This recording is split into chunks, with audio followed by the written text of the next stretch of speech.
हम अपने copy checking experience के बेसिस पर तो आपको एमसीक्यू में एग्जामिनर पास कर देगा और आप पास हो जाओगे 110%। सी को हम ए भी बना सकते हैं, सी को हम डी भी बना सकते हैं।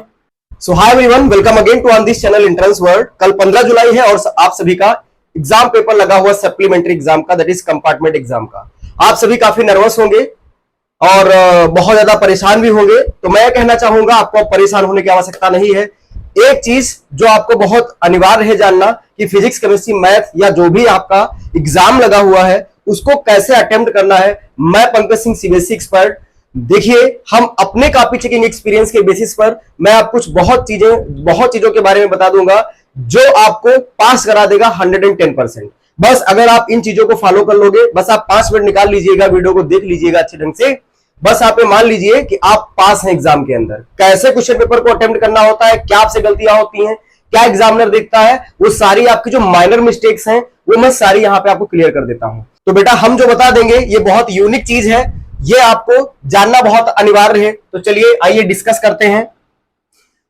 कब तक टाइम वेस्ट करोगे रील्स और रैंडम एप्स पे? आप अपनी नॉलेज को टेस्ट करो। सिर्फ 48 रुपए में क्विज खेलो और आईफोन 16, मैकबुक जैसे प्राइजेस जीतने का मौका पाओ। स्टूक्विज एक इंटरैक्टिव प्लेटफॉर्म है जहां पर आप अपने नॉलेज को ग्रो कर सकते हो और नए कॉन्सेप्ट सीख सकते हो। और हाँ, 20 जुलाई को स्पेशल मेगा क्विज इवेंट है, जरूर रजिस्टर करना। फ्री में कुछ भी खेल सकते हो, क्विज का लिंक डिस्क्रिप्शन में है। तो क्लास 12 जिनका भी कल एग्जाम है, chemistry, physics, math, bio, XYZ जो भी है, कंपार्टमेंट एग्जाम में बस ये करना है, कोई फेल नहीं करेगा, ये सच है। एग्जामिनर क्या क्या चीजों को देखता है वो जरा समझ लो। और कुछ अपडेट्स यहां पे हमने लिखा है, कुछ अपडेट्स के बारे में पहले डिस्कस करेंगे, फिर हम डिस्कस करेंगे किस टाइप से मैं क्वेश्चन पेपर को अटेम्प्ट करना है एक ब्लैंक पेज पे। क्या है अपडेट भाई? ड्रेस। बहुत बच्चे कहते हैं सर ड्रेस क्या पहन के जाना है। यार, क्लास 12 का आपका एग्जाम है, ऑलरेडी आप दे के रखे हो, है ना? तो ड्रेस कोड आपका क्या है? बस वही जो आपके स्कूल में चलता है, चल जाएगा, नहीं है तब भी चला देते हैं लोग, ठीक है। लेकिन आप अपना स्कूल का ड्रेस पहन के जाइएगा। एग्जाम टाइमिंग जो आपकी है 10:30 से 1:30 है। आप वहां जल्दी से जल्दी 9 बजे पहुंच जाइएगा। जो भी आपका सेंटर है वहां 9 बजे जब पहुंचेंगे 9:30 से आपकी एंट्री होगी, करा लिया जाएगा 10 तक, और उसके बाद आपको एग्जाम रूम में बिठाया जाएगा और आपको क्या होगा, आपको पेपर डिस्ट्रीब्यूट कर दिया जाएगा, मतलब कॉपी डिस्ट्रीब्यूट कर दी जाएगी 10:15 पे। 10:30 से आपका पेपर स्टार्ट हो जाएगा 1:30 तक। उसके बीच में क्या करना है क्या नहीं करना है, तो एग्जाम टाइमिंग हमने बता दिया। हाउ टू स्कोर मोर।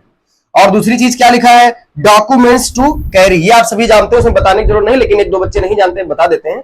आप अपना आधार कार्ड और अपना एडमिट कार्ड बस लेके जाइए, और अपना जो स्कूल का कार्ड हो वो, ठीक, आइडेंटिटी कार्ड हो वो, बस 3 चीजें आपको लेके जाना है। एडमिट कार्ड आपका ओरिजिनल होना चाहिए। गलती एक सबसे बड़ी ये करते हो, जो पीछे पेरेंट साइन और स्टूडेंट साइन होता है वहां पे भी आप साइन करा के ले जाइएगा, ठीक है, वो जो बहुत जरूरी है। पेरेंट्स के साइन बहुत जरूरी है, ठीक है भाई, उसको अगर नहीं ले जाओगे तो बड़ी दिक्कत होगी। तो आइए हम अब बता देते हैं क्या आपको नहीं करना है, कैसे एमसीक्यू अटेम्प्ट करना है। एमसीक्यू करने का बेस्ट तरीका यह है, चाहे वो मैथ हो, चाहे वो फिजिक्स हो, चाहे वो केमिस्ट्री हो, कैसे अटेम्प्ट करना है। देखिए, सबसे पहले तो मैं ये बता दे रहा हूं, अगर आपको एग्जाम में एमसीक्यू कंफर्म नहीं है और आप ये सोच रहे हो इसमें चारों के चारों ऑप्शन तुमको नहीं आते हैं, तो आप सी लगा के आइएगा। कहो क्यों सर, सी क्यों लगाएंगे? सी अगर लगाओगे तो बहुत कुछ होने वाला है। देखिए, सी चीज जो लिखी है ना, सी को हम ए भी बना सकते हैं, सी को हम डी भी बना सकते हैं, ठीक है भाई, और सी को हम बी भी बना सकते हैं, और सी तो ऑलरेडी लिखी है। तो देखो, ज्यादातर क्या होता है, एमसीक्यू सी वाला ज्यादा सही होता है। अगर नहीं आता है तो आप सी लिख के आइएगा। और अब जब एग्जामिनर आपकी कॉपी चेक करेगा, अगर आप थ्योरी पार्ट में 10 से 11 नंबर खींच पा रहे हो, थ्योरी में सेक्शन बी सी डी ठीक ई तक, तो इधर के एमसीक्यू अगर आपके गलत है या 2-3 सही है, आप नंबर 12, 13, 14 तक पा जाते हो। तो अगर एमसीक्यू में आपने ये चीज लिखा हुआ है एबीसीडी, तो अब इसको वो क्या करेगा, सी को ब्लू पेन से डी बना देगा, सी को ए बना देगा, ठीक। इस टाइप से वो करके आपको पास कर देगा और आपको धीरे धीरे करके इतने मार्क्स पे वो ले चला जाएगा और आप पास हो जाओगे 110%। अगर थ्योरी में आपने 12-13 नंबर कवर किया है, एमसीक्यू में इस टाइप से अगर आपने लिखा है और आप अगर पहुंच रहे हैं मिनिमम 15 नंबर 16 नंबर पहुंच रहे हैं, तो आपको एमसीक्यू में एग्जामिनर पास कर देगा, आपको आगे दे देगा। बस आपको ऑप्शन नहीं लिखना है। जैसे मान लीजिए कि electronic configuration of D block element अगर आपने लिखा, तो कुछ ऐसे आपने उसको लिख भी दिया, ऑप्शन ए और प्लस n-1 D1 to 10 और NS 1 to 2। ये अगर आपने लिख दिया तो अब एग्जामिनर कैसा करेगा इसको बताओ, पास नहीं कर पाएगा। अब वो पहले इसको काटे ब्लू पेन से, उसके बाद यहाँ पे बनाए ABCD, तो इतना प्रोसेस वो लंबा नहीं करेगा, सीधे आपको फेल कर देगा, कहेगा अगर आप 15 नंबर हो तब भी आप फेल हो, जाओ हम तुम्हारे इसमें नहीं बैठ के अपना जॉब नहीं हटा पाएंगे। तो इस चीज को आपको ध्यान रखना है। दूसरी चीज जो रीजन एंड असर्शन है, यहां देखिए, यहां पे आपको रीजन असर्शन लिखना नहीं है, पूरा लिखना नहीं है, बस आपको ये लिखना है ABCD जो भी है उसका रीजन असर्शन वो आप यहां पे लिख दीजिएगा, बस वहां से हट जाना। फिर सेक्शन बी में जब आप जाएंगे, देखिए अब समझो तो दूसरा पॉइंट सेक्शन बी में जाने से पहले आपको एग्जामिनर को बेवकूफ नहीं बनाना है, जो आपको पूरा पेपर चेक कर लो, उसमें जो आता है सबसे पहले आप सेक्शन बी का, सी का, डी का जो क्वेश्चन है आप प्रॉपर डालिएगा। जैसे लिखा आपने 12 या सेक्शन बी स्टार्ट हो रहा है, मान लो 21 का सी लिखा है, या तो इस टाइप से आपको प्रॉपर लिखना है कि आंसर नंबर हमारा ये है और इसका ऑप्शन नंबर ये है, या जो भी है, ठीक इस टाइप से आपको लिखना है। इससे क्या होगा, एग्जामिनर को परेशानी नहीं होगी, आपकी कॉपी बहुत साफ तरीके से वो चेक करेगा, हार्ड चेकिंग नहीं करेगा। क्यों, उसको भी सारे मार्क्स आगे लिखना होता है। इस चीज को आप विशेष ध्यान दीजिएगा। हमारा जो कॉपी चेकिंग का एक्सपीरियंस है मैं अपना बता रहा हूं और यही सारे एग्जामिनर्स फॉलो करते हैं। Got it point. चलो अगला देखो भाई, तो ये हमने बता दिया कि भाई किस टाइप से लिखना है। अब देखिए, अब जैसे क्या होता है, जल्दी जल्दी में तुम क्या करते हो, फार्मूला नहीं लिखते हो। अगर आपने फार्मूला नहीं लिखा है तो आपका आधा नंबर कट जाएगा, ठीक, आधा नंबर आपका, एक नंबर जो भी फार्मूला का मार्किंग स्कीम बनेगी वहां से वो कट जाएगा, कैंसिल हो जाएगा। फार्मूला आपको जरूर लिखना है, उसके बाद आंसर लिखना है। वोल्टेज निकालो, चाहे जो निकालो उसकी यूनिट जरूर होनी चाहिए, यूनिट नहीं है तो आधा नंबर आपका कट जाएगा तुरंत। तो ये चीज भी आपको ध्यान रखना है और बहुत इजीली तरीके से पास हो जाएंगे।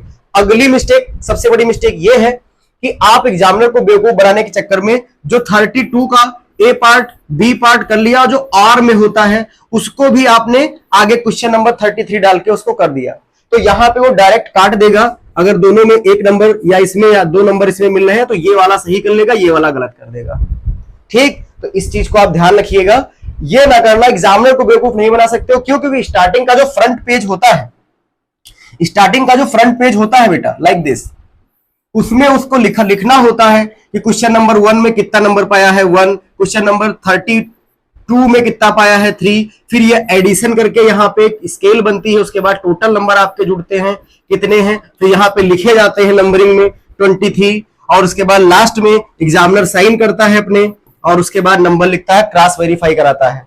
तो ये चीज आपको मिस्टेक नहीं करना है फिजिक्स, केमिस्ट्री, मैथ तीनों में, ठीक। और एक सर पॉइंट बता दीजिए कि क्या हम और क्या गलतियां करते हैं, जरा वो भी सीख लो। देखिए अब तुम्हें किस टाइप से पढ़ाई करना है। अब जो जितना भी हमने ग्रुप के अंदर मटेरियल करा दिया है उसको बस सॉफ्ट तरीके से आपको करना है, बस और कुछ नहीं। ऑर्गेनिक के लिए जरा समझो, ऑर्गेनिक केमिस्ट्री के लिए हम कैसे उठेंगे, कैसे करेंगे। ऑर्गेनिक में सबसे बड़ी मिस्टेक एक होती है, वो क्या होती है सर, मिस्टेक बता दीजिए। ऑर्गेनिक में तुम बहुत ज्यादा अगर पढ़ लोगे लास्ट टाइम पे तो दिमाग तुम्हारा काम नहीं करेगा। राइमर टीमान में आप फ्रीडल क्राफ्ट लिख दोगे और फ्रीडल क्राफ्ट में राइमर टीमान लिख दोगे, रिएक्शन। तो ये ना करना, जो बाई नेम रिएक्शन आपको अभी तक तैयार है उतनी ही पढ़ना, एक्स्ट्रा मत पढ़ना, वहीं से ये सारा फंस जाएगा। बात समझ गए। और जो हमने केमिस्ट्री में कराया है, कल जो असाइनमेंट दिया था, आज जो असाइनमेंट मिला है, वही आपको करके जाना है। उसको कहीं से भी करो, आप कर लो, बस आपका कंप्लीट हो जाएगा और आपका एग्जाम में पास हो जाओगे। ग्रुप के अंदर लिखोगे यस सर कि हम पास हो गए हैं आज एग्जाम में, ठीक है। तो इसका जो रिजल्ट है वो बहुत जल्दी आने वाला है, लगभग 2 से लगा के 10 जुलाई के बीच में इसका रिजल्ट मिल जाएगा, पहले वीक अगस्त में मिल जाएगा। उसके बाद अपना आप देख भी सकते हैं, ठीक है। तो टीचर को बेवकूफ आपको नहीं बनाना है, और वाला आंसर आपको नहीं लिखना है इस टाइप से। एमसीक्यू को कैसे करना है इस चीज को बताया गया है। और अब सबसे बड़ी एक और अपडेट है, वो अपडेट क्या है भाई, क्या अपडेट है सर बता दीजिए, एक बार सुन लीजिए। एग्जाम के पहले आप कोशिश करना कि टेंशन न लेना बस, क्योंकि अगर टेंशन लोगे तो ऑर्गेनिक केमिस्ट्री में सब उल्टा हो जाएगा, इधर से उधर हो जाएगा। आपको टेंशन नहीं लेना है। अगर टेंशन नहीं लोगे तो आराम से आपका एग्जाम निकल जाएगा। और आपको जो आ रहा है, जो उसमें दिया गया है क्वेश्चन, उसको आपको रीड करना है। जो पूछा गया है उसको एक प्रॉपर वे में लिखिएगा, ज्यादा थ्योरी के चक्कर में ना रखना। और गलत आंसर तो बिल्कुल ना लिखना, क्योंकि गलत आंसर पे डायरेक्ट काट दिया जाता है। सीबीएसई क्या कहता है, सीबीएसई कहता है केवल और केवल हमें कॉन्सेप्ट बताओ, थ्योरी के पीछे हमें मत ले जाओ। थ्योरी को उसको नहीं चाहिए भाई, ठीक है, उसको थ्योरी नहीं चाहिए बिल्कुल। जो वो पूछा गया है उसको प्रॉपर वे में आप लिख दीजिए, बात खत्म। तो ये मिस्टेक्स जो हमने बता दिया, अगर इनको आपने अवॉइड कर दिया है तो आप 100% पास हो, कोई आपको फेल नहीं कर सकता है, चाहे वो एग्जामिनर हो चाहे कुछ हो। अब सर ये बता दीजिए पासिंग मार्क्स कितने हैं? तो हमने आपको अभी बताया कि अगर आप एग्जाम में आप इतना नंबर अचीव कर पा रहे हो तो आपको एमसीक्यू में वो ऐसे दे के और यहां तक पहुंचा देगा, और यही तो आपको चाहिए 23। ऐसे मैथ में है, मैथ में पासिंग मार्क्स कितना है? 27 है कि नहीं? तो 27 इसको कैसे कवर अप करोगे? वैसे ही अगर 22 तक पहुंच जाओगे तो 5-6 एमसीक्यू दे देगा एग्जाम में और आप क्लियर हो जाएगा। ठीक है भाई, इतना ही पढ़ो, ज्यादा टेंशन ना लो। जो ग्रुप में कराया गया है फिजिक्स केमिस्ट्री मैथ वाले ग्रुप में, ठीक है, उसको आप कर लीजिएगा। थैंक यू सो मच और wish you all the best. और कल के लिए सभी को बहुत बहुत शुभकामनाएं। आप अच्छे से जाओ और अपना एग्जाम करके आओ और एंट्रेंस वर्ड का नाम कमाओ। थैंक